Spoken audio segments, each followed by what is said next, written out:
if you had like, say, a list of 50 things that we're like, well, this is what astronauts need to control. And, this folks at SpaceX, for example, would come back and say, well, out of these 50 things, like 40 of them here, there's a greater chance of you killing yourselves as opposed to letting the AI handle it. And we're like, well, we think that AI sounds like a good thing. Let's rely on that. Welcome to the Beyond Speaking podcast from Premier Speakers Bureau, featuring in-depth conversations with the world's most in-demand keynote speakers. Hi, I'm Brian Lord, your host of the Beyond Speaking podcast and president here at Premier Speakers. Our guest today is Mike Massimino. He's a former NASA astronaut, a New York Times best-selling author of 2 different books, a Columbia University professor. Rumor has it he has a PhD from MIT. Somebody that is great at overcoming rejection to hit success, which I'm sure he'll talk about.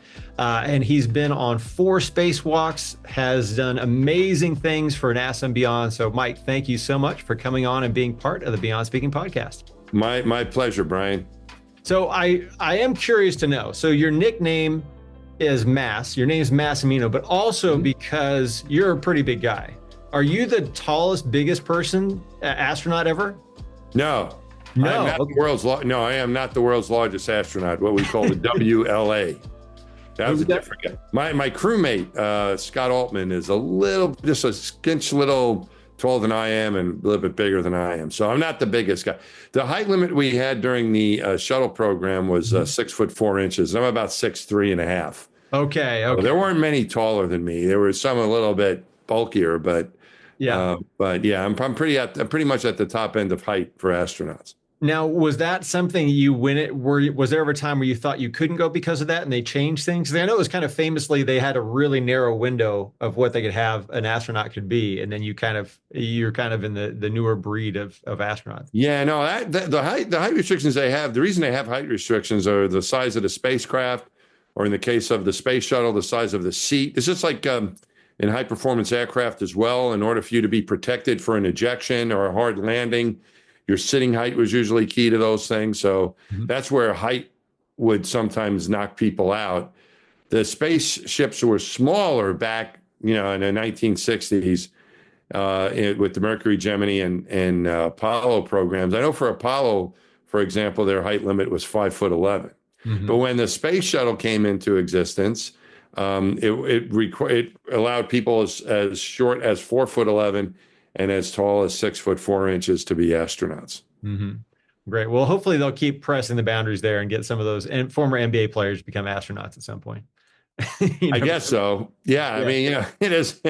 There's a lot of other things to worry about if you want to be a competitive candidate to be an astronaut, other than the height. If your height is one thing, but there's a lot of other things they consider as well. So. Now for you, because I'd love to hear your journey, because obviously very smart guy, PhD from MIT, you've accomplished a lot of different things, but you weren't like smooth sailing, like, hey, first time applicant, just hop in the shuttle right now. What was your journey like? What was your motivation in your journey to become an astronaut? Well, I was interested when I was a little kid. Can I show photos here? Does that if nothing else, you can always send them to us. Eric, our producer, is great, but you can show. I mean, I got I switched. Oh, awesome. This man on the moon here, that inspired me when I was a little kid. Yep. This is me as a little kid dressed up like an astronaut. So yeah. So that's what I wanted to do. The reason that's a gray astronaut costume, it's a converted elephant costume from the first grade play. But that's me about 2 days after the moon landing, and I wanted to grow up to be like Neil Armstrong. You see, I have my astronaut Snoopy is with me. Oh, awesome. So we're having those backyard events. Snoopy's still with me, actually. Can you see him down at the bottom of the photo? My screen there. So I also took him to space with me as well. So, but right now he's here with me in New York. But it's what I wanted to do when I was a little boy. But as I got older, by the time I was 8 years old, I realized I was afraid of heights. And I was like, there's no way, how can you become an astronaut when you're afraid of heights? And then I also how do you grow up to be like Neil Armstrong, who was a superhero? And I was like, forget this. So it wasn't until later in life, when I was a senior in college, I went to see a movie called The Right Stuff. And it's about the original 7 astronauts and the test pilots that came before them. It's based on a book by Tom Wolfe. And I saw that movie and I read the book, and I was graduating college with an engineering degree. And I was like, well, becoming an astronaut is still what I would love to do more than anything. I think I came to that realization at that point, I had to be honest with myself, and I realized it's probably impossible. but at least I can maybe as an engineer be a part of the program. So, and not being an astronaut, but helping other people go to space. And so I worked for a couple of years after college and then went to grad school at MIT and submitted an application when I was eligible. I was still in grad school, but I met the minimum qualifications. About 9 months after submitting that application, NASA announced to make an announcement they're looking for people. So at that time, this was now the late 1980s. I sent in my first application and I got a letter back from NASA. The letter said no. It was a rejection letter. And then a couple of years later, I was almost done with my graduate school program, and NASA's looking for astronauts. So I sent another application in. I got another letter back from them. This one was different. Brian, they changed the date at the top. Other than that, that was really the only change. I got rejected again. And then graduated, took a job at the Johnson Space Center, which was a great job. Again, NASA's looking for astronauts. I sent in my third application. This time I didn't get a letter. I got a phone call. They wanted me to come in for an interview. And the interview was a whole week of activities. There's medical exams. There's a selection board interview where they talk to you for about an hour and a half. But there's also social events where you get to meet lots of people. They really wanted to get to know you well. They got to know me very well as a result of all this. And with that information, they rejected me. So I was 0 for 3. I wasn't just rejected. I was medically disqualified. I failed the eye exam. This is different now. They don't have the same eye standards now. It's much easier. I think you just need to be corrected to 20/20. You don't necessarily have to be able to read an eye chart really well without glasses or contacts. LASIK or any of that stuff wasn't accepted back then. Now it is. So the rules have changed. If anyone listening is interested, look up the latest on the rules. But it's much different than it was back then. Back then, you had to be able to see pretty well without glasses or contacts. I couldn't do it. So they disqualified me. And once you're disqualified, they told me they wouldn't even read my application again.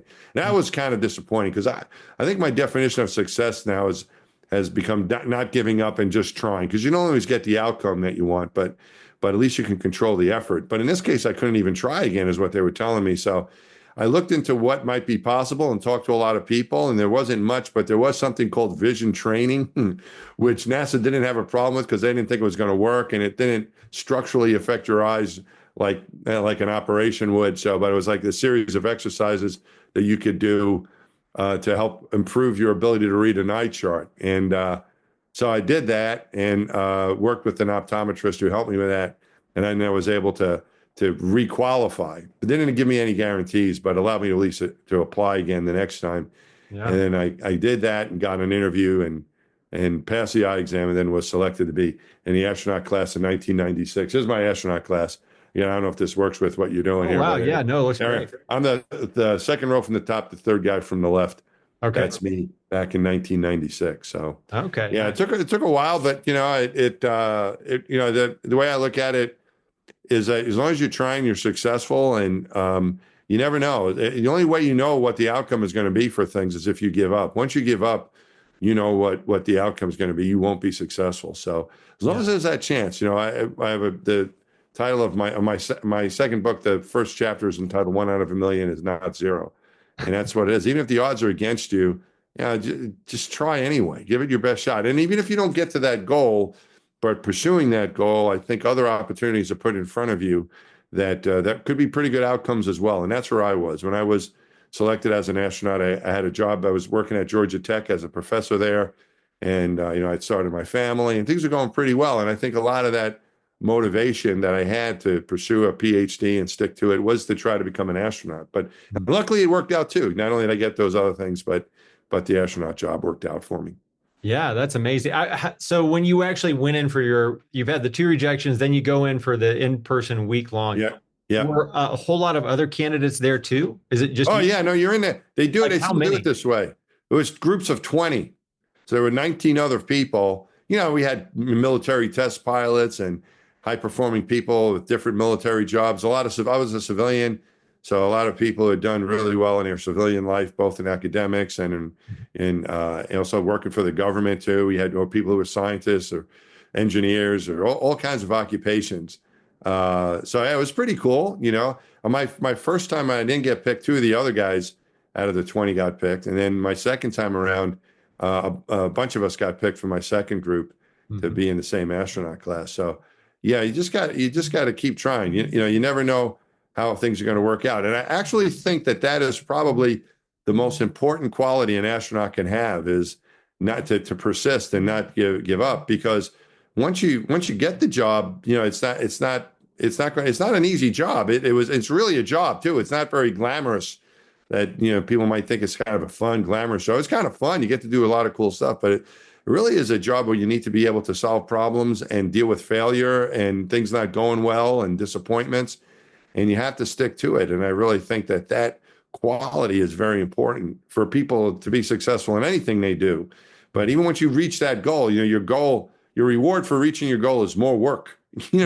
We got there, but we hadn't done anything yet. All the folks in my astronaut class, there was plenty of work ahead of us. And I think the quality of persistence and not giving up was something that came up again and again, both before I was an astronaut and while my time there at NASA. Now, is that, I'm sure it's a combination, but is that more ingrown by the people that they hire, or do they have special training on how to bounce back from failures or difficulties or problem solve? What are some of those things that they actually train you that you could? Yeah. I don't think I never need any training to fail at stuff. I was pretty good at that.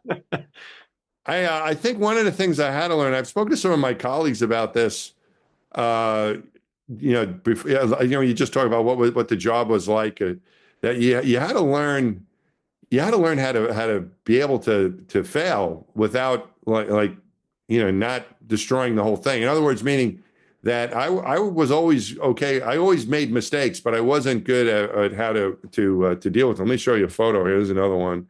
I made a terrible mistake on a spacewalk, and this is me as a very sad astronaut here. So I had stripped a screw on the Hubble Space Telescope, and we didn't have a backup for that. It was a very easy task, and it was the most complicated spacewalk ever. But this was that we ever attempted. Over 100 new tools were invented for this task I was doing, and it was my final spacewalk, and that I'd done out of the 4 that I've done, and the easiest thing I was going to do was remove a handrail, and I stripped the screw on the handrail so it wasn't coming off, and I realized that handrail's not coming off, and we're not going to be able to bring the instrument back to life, and we'll never know if there's life in the universe, and everyone will blame me. And I wasn't too far from the situation, but I felt terrible about it. Before my time at NASA, I would make a mistake or fail. So I failed a lot of stuff. I failed my qualifying exam in grad school, first time I took it to get my PhD, and had to retake it. But I was having trouble back with 8th grade earth science. I think it was the first time I ran into a wall and was having trouble, where I had to, figure out a different way to study or take it more serious or get help, really, is what I did back in those days whenever I ran into trouble. But I would meet disappointments and failures and sometimes be really bummed, and beat myself up for maybe a week at a time. And you don't have that much time when you're operationally doing stuff in space and working on things. So the training that I got, because I made mistakes during my training, I learned how to deal with those mistakes. And there were 2 things that were really helpful in dealing with mistakes. One was the 30-second rule, which I learned from one of my crewmates. The 30-second rule is give yourself 30 seconds of remorse or regret, and take a time out. It's okay to be mad that you've made a mistake, but you're going to cap your remorse at 30 seconds. So you make a mistake. In my case, with stripping that screw on the Hubble Space Telescope, I took that 30-second time out and said, Mike, this is the worst mistake any astronaut's ever made. Why are we even on this mission? They should have had someone else do this. Neil Armstrong will never talk to you again. Just beat yourself up. Keep it to yourself, or else you'll scare people. Just do it internally. Don't vocalize anything, but just beat yourself up for 30 seconds. And then after that 30 seconds, you have that mental timer. You say, okay, that's it. It's now in the past. I'm going to move on. I'm going to learn from that. That's not happening again. And I'm going to become an active crew member. But that's the way I was able to get around things. So I would hear people say, oh, let it go, move on, have a short memory, blah, blah, blah. But I never could do that until I learned the 30-second rule. So 30 seconds of regret, beat yourself up, and then move on. And it's in the past. The second thing that helped me, that I learned in my training, Brian, is that, no matter how bad a situation is, no matter how hopeless it appears, no matter how bad you've messed up, you have to remember, you can make it worse. You think things are going to get better. This idea, sun's going to come out tomorrow. No, don't be fooled by any of that mumbo jumbo. No, do not make it worse, because the tendency that I had, again, before this, the training that I went through, is that I'd break something or I'd mess something up. Now I'm going to make up for it. You say, I'm going to go a little faster. I'm going to make up for lost time. I'm going to try something different. And next thing you know, you've broken something else. And now we have problem B to fix before we can get back to problem A. And problem A is tough enough. So 30 seconds of regret, and don't make it worse. And give the team a chance to recover, reach out and get that help you need. And then we did that, and it all worked out, and I was a happy astronaut. Brian announced me as a happy astronaut at the end of the spacewalk. Very happy because it all worked out, and the instrument is still working. So that's awesome. That's very cool. Well, I know. Well, some of the things you have to do through yours. I know you said you were in some of the most challenging missions. I mean, obviously you have that mistake there. What are some of the challenges that you faced while you were up there? There's always a challenge. Every date is going to be something different. Yeah. The most difficult one was the one I described, where because it was a mistake that I made. So it's like the challenge you have. I think the biggest challenge for the flight that we had was this spacewalk I had described or mentioned. I really didn't describe it, but what we were doing was something completely different, where we were taking an instrument about the size of a refrigerator. We were going to take that apart and replace its power supply, which might seem simple, but it had never been done before, because the way we had done our spacewalks on Hubble, there were 5 missions to service a telescope. And on the first 4 of those missions, I was on the final 2 of those. But the way we had always done things was you would take the instrument out, or the solar arrays, or the gyroscopes, or the batteries, or whatever it is that you're messing with. You don't try to repair it. You take it out. If it's broken or if it's going to be upgraded, the whole thing comes out. So Hubble was designed to be serviced by astronauts working in space suits and using certain tools. And now you can't really do any fine work or take things apart like you would in a laboratory or in a clean room with good lighting and lots of time and so on. So it was just connectors and bolts that you would drive, and connectors you would undo, and you would remove the instrument very carefully, put the new thing in, tighten it up, and away you go. But with this one, this was a Space Telescope Imaging Spectrograph. We didn't have a replacement for it, so when we wanted it, could do things like analyze the atmospheres of far off planets, and we wanted to bring it back to life. We didn't have a replacement, so we started thinking about what could we do to take this thing apart. And so these engineers and technicians that put it together did a really good job of making sure no one would ever take it apart again. Now, they had it looked like the power supply looked like a computer board. It was held in place with launch lock bolts. It was covered by an access panel.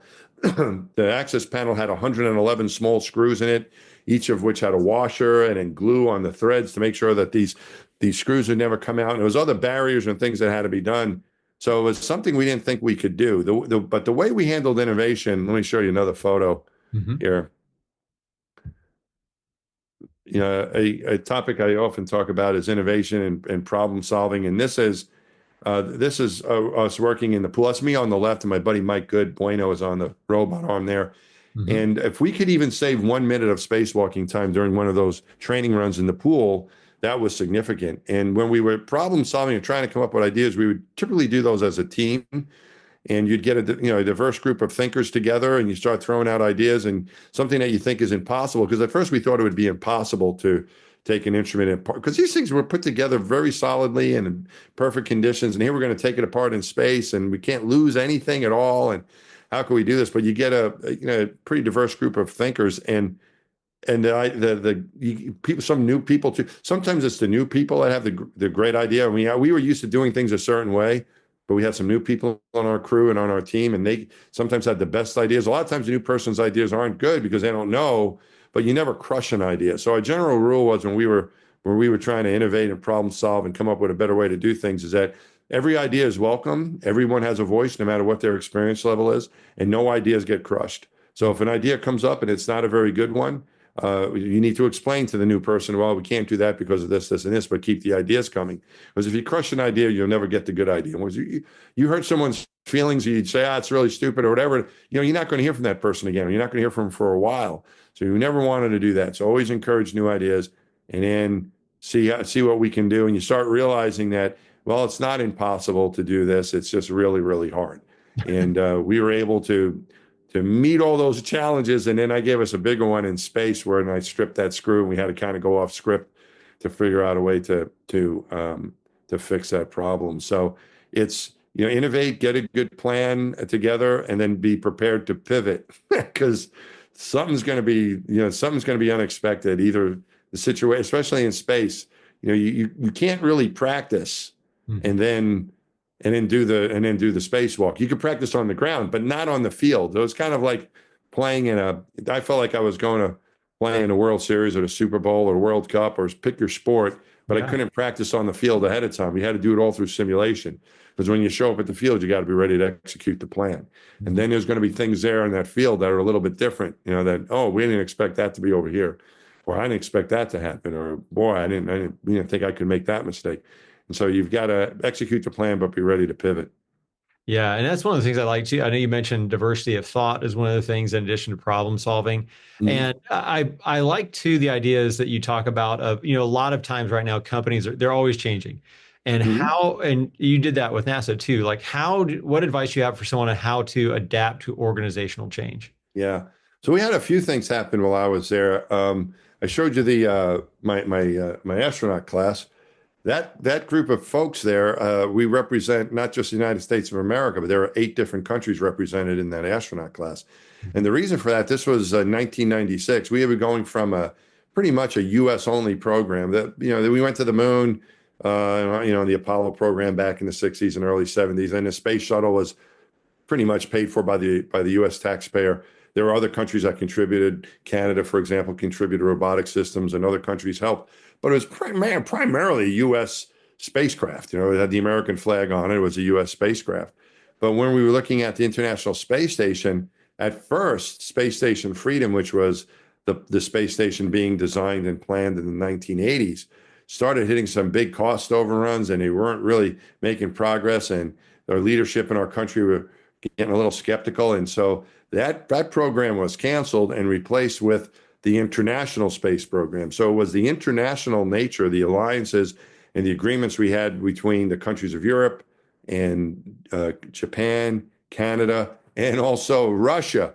Because now you're going into early 1990s when the International Space Station came around, there was no more Soviet Union, and we were now trying to work friendly with the Russians. And this was a little bit different, and in some ways difficult for some of the old timers, especially. We were new guys; we didn't care. We were happy to be there. But some of the other guys, like this is why are we doing this? Working with these other countries, particularly the Russians, which was kind of a new concept because we had the just coming out of the Cold War. But it was made very clear to us. I think when you go through those organizational changes, that's where leadership can really help. It was made clear to us from our leadership that not you have to do this, but why it was important. That, hey, you know what? If you really want a space station, the only way you're going to get one is if it's international. And not only that, but pulling the Russian experience. The Russians had their space program was all about space stations. And they're also going to be able to get the best and brightest from Japan and from Canada, from the different countries of Europe and other countries as well that participated. So it was pulling resources, both financial and brain power and experiences, and also building those alliances to help with international cooperation. So we started seeing, our leadership explained to us, and we started seeing it as we started getting into the workings of it, of the benefits of having this international program, because it was the only way we were going to get a space station, but it was going to be a really good space station. It was going to give opportunities not just for our country, but for other countries, and the benefit to our country and to the whole world in international cooperation was going to be huge. And we see that now we're celebrating coming up. It'll be the 25th anniversary of having an international space station that is occupied by more than one country. You always have an American and a Russian on board, and most of the time there's other countries represented up there as well. So now we look back and we can see those advantages. Some of the other things that happen, especially like with new technology and so on, happen later. I'm switching to another photo here. Yeah. This is the way we did it back in the day. On the left, the space shuttle, and on the right is a SpaceX vehicle going up. There was another big organizational change that happened toward the end of my time at NASA, where we were retiring the space shuttle and moving on to the next thing. Mm-hmm. And the next thing we thought was just going to be another spaceship that we would design, maybe with some help from other countries. But all of a sudden, a whole new partner came in, which was the commercial space program, these other companies like SpaceX and Boeing. And we were going to be relying on them to build a vehicle and to operate it and to launch us. And we were like, wait a minute, not so fast. But we started realizing that there was going to be some advantages there, particularly in the technology development area where private companies, the private enterprise is pretty slick at doing things quickly and efficiently compared to the government. We have taxpayers' dollars. We've got to be cautious with that. It doesn't always work out the way we would like to, the speed of it. But private enterprise doesn't have all those restrictions. So it was a really good partnership. And now we can see the advantages of it. They were able to develop things like the return of the launch vehicles so that you could use them over and over again, which has really brought down the cost. Also, the AI, the technology that is used. So with the space shuttle, I'll just show you again on the left. That was flown by people manually. So every landing, all the abort scenarios, just about everything that you were going to do, whether it was something that was planned or unplanned, responding to an emergency, required astronauts to do stuff. So it was a lot of training. We got this big giant manual when we showed up our first training day. Here, read this, and it was really intensive training to fly that spaceship because you had to know everything that was going to happen, but you also had to handle every emergency and this means that and that. It was just a lot of intensive human interaction with the spaceship. But these other things, I'll show you again, it's like the one on the right. That's like an amusement park ride. You get inside of that thing and, you kind of, even like one of the emergencies that, the AI and the technology is making these decisions. And at first, again, we were worried about this. Astronauts need to fly their spaceship, Brian. We're not going to we're not getting in a driverless car. We're going to drive that thing ourselves. We don't trust this technology. That was kind of the initial way we were looking at it. But we started seeing the advantages. If you had, like, say, a list of 50 things that we were like, well, this is what astronauts need to control. And, this folks at SpaceX, for example, would come back and say, well, out of these 50 things, like 40 of them here, there's a greater chance of you killing yourselves as opposed to letting the AI handle it. And we're like, well, we think that AI sounds like a good thing. Let's rely on that. So that was pretty. What was that transition like? I know you mentioned it a little bit. Like, yeah, was NASA for AI or what was? No, it was absolutely. It was. Once we started seeing the benefits of it, we're like, this is pretty good because there's plenty for people to do, and we could concentrate more on the spacewalks and the robotics tests and the experiments. And you don't have to worry about just a vehicle. Just getting to space was the issue with the space shuttle. Now with this, it was. So at first we were skeptical because you want to be in control of things. But once we started seeing, again, it was one of these things where, management or leadership kind of told us what was happening here, to how it's going to make us safer. It's going to open up the opportunities. My students at Columbia have flown a couple experiments in space in the last couple of years. And that would have been unheard of like 10 years ago. You couldn't do that sort of stuff, but now there's lots of opportunities, not just for people, but for experiments and the launches we're getting now. Satellite launches, over 100 last year for just communications alone. Yeah. So for the science payloads, where you don't have, payloads going to study our planet or other planets or other places in the solar system, we're able to get those up a lot more efficiently. We can get more people up more efficiently, and you're not controlling the spaceship as much. So your training flow is really shrunk, and you can concentrate on those other things. So there was some skepticism at first, but once we started seeing the advanced technology and the opportunities it was going to provide, not just for our program, but for the commercial space program, which is something that NASA had wanted to encourage for many years. With the space shuttle, they had initially thought it was going to be like a commercial vehicle. They were making plans to convert it so that Delta Airlines could fly space shuttles as well. And then they had the first accident way back when, in 1986 was that first accident. They had not put an end to that. So they took the opportunity to try to encourage commercial enterprise with a commercial space program when the shuttle retired. So it wasn't necessarily something we were excited about. A lot of us wanted to keep flying the space shuttle, but once we started seeing the benefits of using that new technology and working with these commercial programs, these commercial companies, we all became believers. Now I wish they had it when progress comes too late, Brian.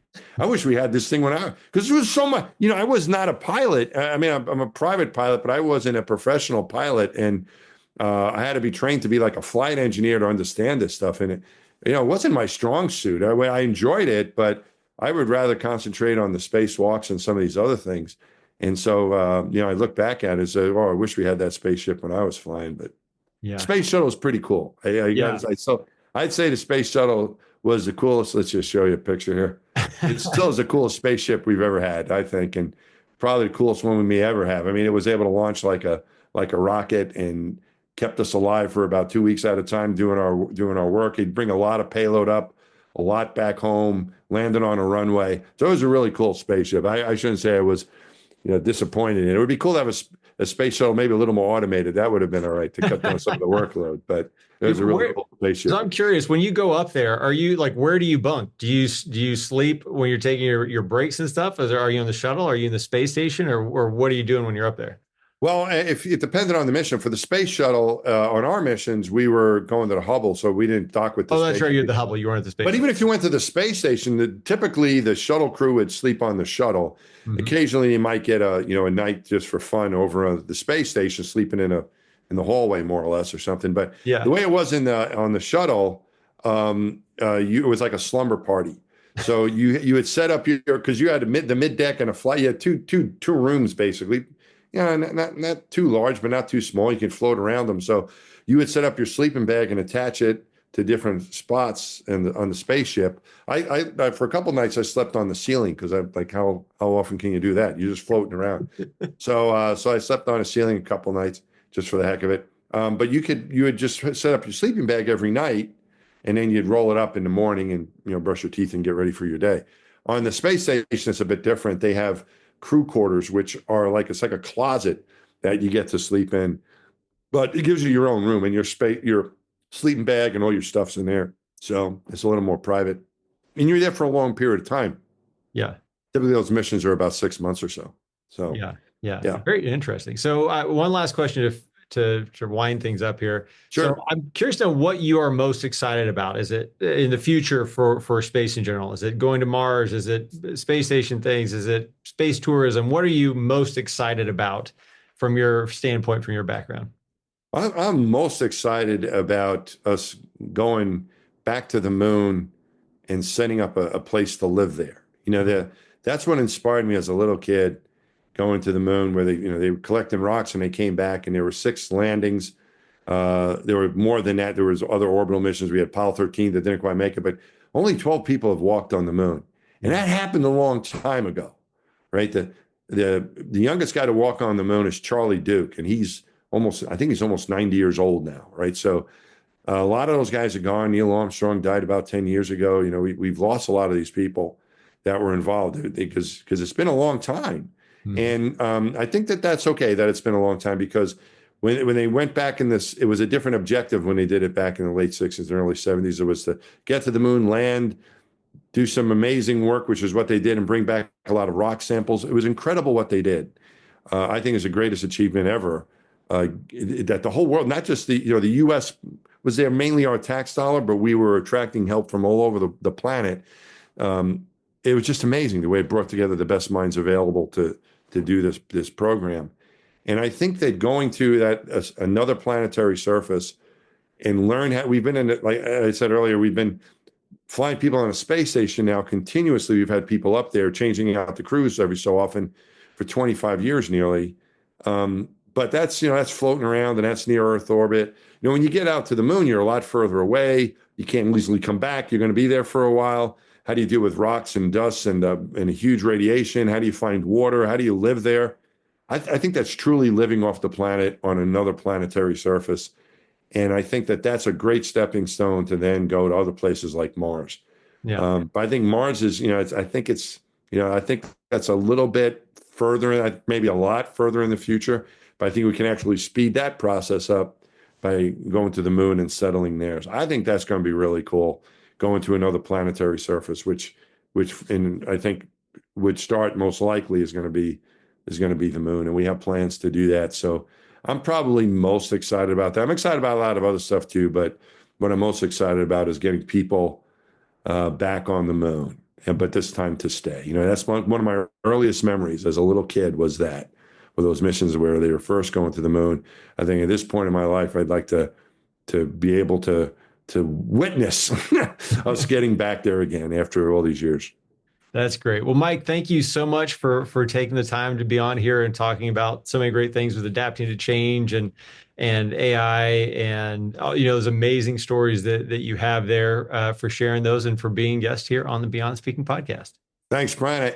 It's one of my favorite topics, all these things we've talked about. So it was my pleasure, and I enjoy working with you and your team. You guys are top shelf people. So I've enjoyed our relationship, and I appreciate the time now to be on your podcast. I'm very honored to be one of your speakers on this podcast. Thank you. Yes. Well, that's, first, I forgot to mention, you're the first astronaut to tweet from space. That's right. Here we go. And the only way you top that, there it is. Very historic photograph.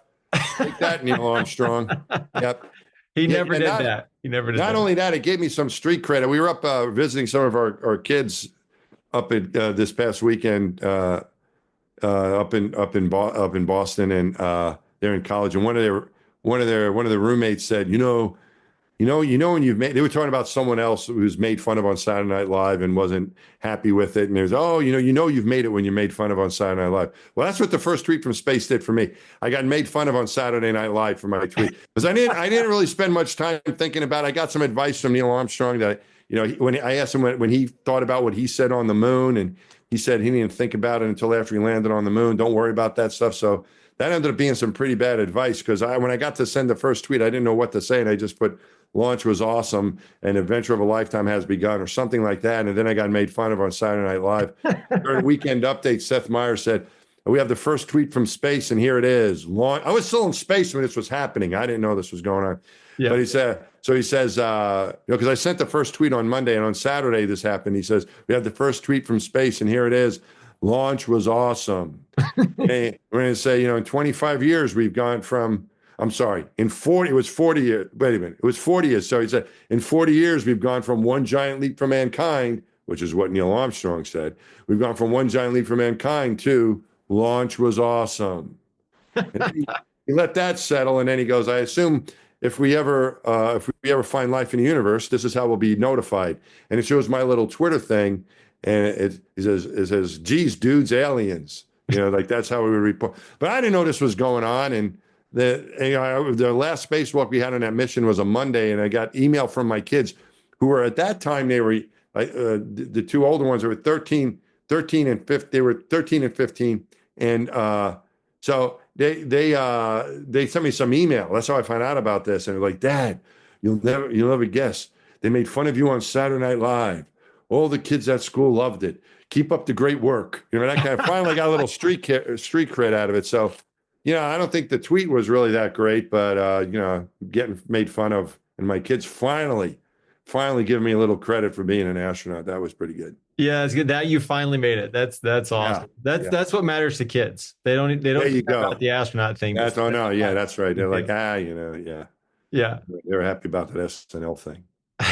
Great. Well, Mike, thanks again so much for being here, and we appreciate you taking the time. You bet. Thank you. Thanks. This is what our pumpkin suits look like here. We call them because they were orange. The reason they were orange is that we had a bailout scenario where you might end up in the ocean. And so this makes you a little bit easier to find out in the Atlantic at night, apparently.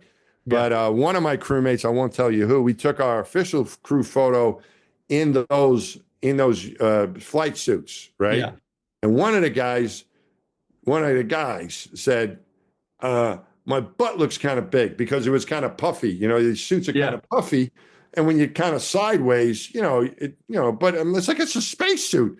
So he's like, "I don't like it." So he actually asked the photo guy, because he's like, "I don't," because we all had to agree on the photo. He's like, "I don't like my butt looks." Like, "What are you worried about? Yeah. You're in a spacesuit." And and he says, "Oh, never mind. Some Hollywood star that is maybe more concerned about appearances." I was like, "What are you worrying about? It looks fine." But they actually, they photoshopped his butt. So they ended up changing a little. They shaved a little bit off of there, so he wasn't as conscious of it, I guess. Yeah. But those suits were not very flattering, but they were kind of cool. Yeah. I mean, again, you're an astronaut. Yeah. I mean, it almost doesn't really matter what you look like. I mean, that's a hard. We didn't care. We'd get a short haircut before the launch, so you wouldn't have to, but not so you'd look good. Just so you don't have to deal with your hair. other than that, that was about it. Yeah. Yeah. Well, very cool. Well, I appreciate that. Yep. And yeah, by the way, one of the cool things, I do have some emails with Neil Armstrong from back in the day. So I Oh booked man. him, but I had to miss it because our daughter was born. So I'm like, that's Oh, what are you gonna do? a Yeah. legitimate reason Yeah. to, it's whatever, August, September of Yeah. 2005. I missed it, but that's cool. So No, he's my hero, and I got to know him a little bit, and was not disappointed. Sometimes you meet someone you admire, and you're like, "Ooh, I wish I didn't meet that person." I rather, it's not always. Sometimes it's disappointing, but not with him. He really. The more I learned about him, the more I admired him, and he was a really, I think, a true American hero. do you have any good lessons or things you learned from him? Well, the thing that I kind of glossed over when I first met him. I asked him how did he come up with the thing he said on the moon? One small step for man, one giant leap for mankind. And we were actually on a food line getting a sandwich, and he was visiting. He was getting his annual physical, and it was the first week I was an astronaut, and I never met him before, and I had just become an astronaut. So I had to, I felt like I was bad bothering him, but I had to say something to him. And he kind of puts down his tray and he looks at me and he says, "Mike, I didn't think about what I was going to say on the moon." Because how'd you come up with that? Did your wife tell you to say that? Did you hire a publicist? Because I was a 6-year-old listening. It's like, wow, it was amazing. It was in all the newspapers everywhere. One small step for man, one giant leap for mankind. It's like, that's unbelievable. So I asked him, and he puts his tray down and he looks at me and goes, "Mike, I didn't think about what I was going to say on the moon until after I landed on the moon." I was like, "Really?" And he said, "Mike, if I didn't land on the moon, there'd be no reason to say anything." I was like, "I guess you're right." And then he's like, "Mike, you're new at this, but you got to understand this is a dangerous business, and you can't be messing around. You've got to take your job serious and not worry about the media and all the public relations. That's gravy, but that can distract you and bad things can happen. This is a dangerous business. Stick to your job." And I'm like, "Okay, I got it. I got it." Right. And so they asked me, and I remember the last press conference, they asked me, the press does, before we're going to go fly. They knew I was going to send this first tweet from space. It's a very historic thing. So they said, "Have you thought about what you're going to tweet?" And I just channeled Neil Armstrong. So I'm not worrying about what I'm going to, we've got to get to space first. If we don't get to orbit, there's no reason to tweet anything, right? I'm not going to worry about that. I'll worry about that when we get there. So I get there, we set up the computer like I showed you here. Where is it? I'll show you the photo again. This is very historic, of course. So here I am sending the first tweet from space. Very, very historic. Yeah. And I'm looking at that computer, Brian. I realized the advice I got from Neil Armstrong was the worst advice I got in my life. I couldn't think of a thing, And then, truthfully, I started to doubt him because I was like, "There's no way," because I'm just floating around there, and now a few people are paying attention, but not the whole world.